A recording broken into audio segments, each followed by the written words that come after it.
Okay, this lesson is on fractions, decimals, and percents. Now, in the classroom, this is one of those lessons that we'd give a chart out, but since I can't hand you a sheet of paper, we're just going to break it down each, by, I guess, by the denominators. Like we're going to look at the halves and the thirds and the fourths and the fifths, and we're going to really want you to kind of memorize or get really, really familiar with what each fraction is equivalent to as a decimal and as a percent, because we use these a lot.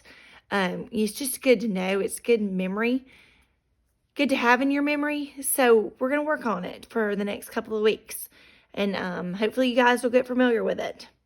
Okay, so the first one is the halves. And so number one is we're going to look at what is 1/2 as a decimal and a percent, and what is 2 halves as a decimal and a percent. Now, if you recall, what does a half mean?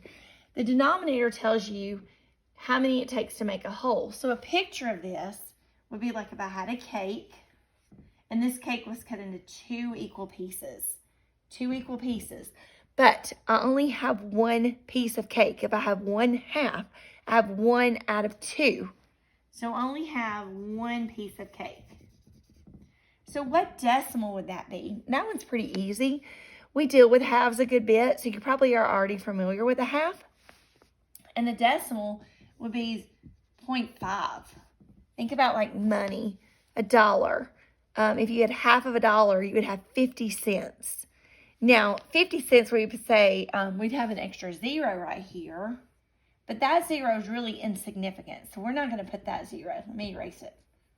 Oh, it's kind of still wet. Okay, so now the percent, if I had half of a cake, I could say I ate half of the cake, I could say I ate 50% of the cake. So now let's talk about what the word percent means. Percent, I'm going to write it down. Percent. The word per, we've talked about that a good bit with unit rate. It means for each. For each. Now the word cent, think about like how many cents are in $1. How many cents, as in pennies, does it take to make one whole dollar? It takes 100. So cent is another, it's like a word that means 100. A century is 100 years.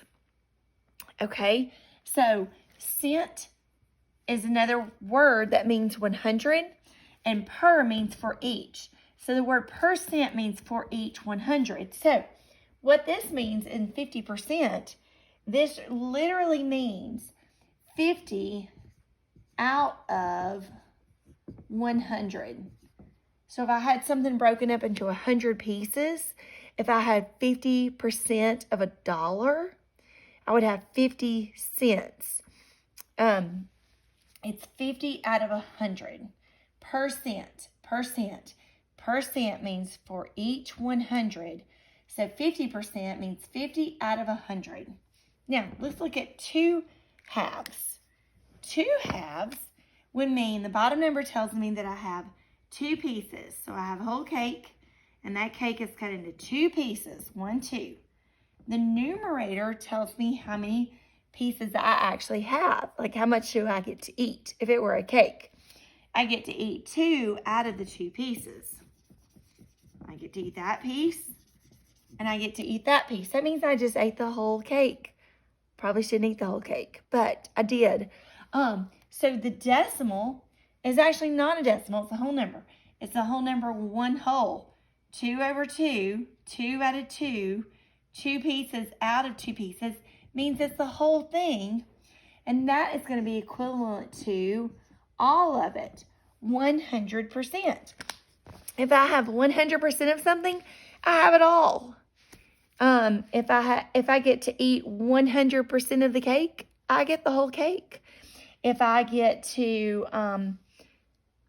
let's say I get to have 100% on my test. I made a 100% on my test. That means I got all the questions right on my test. It was perfect. I didn't get anything wrong. I got all of it.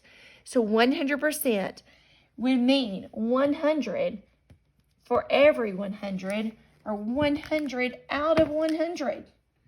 100 out of 100. That means all of it. Okay, join me on the thirds.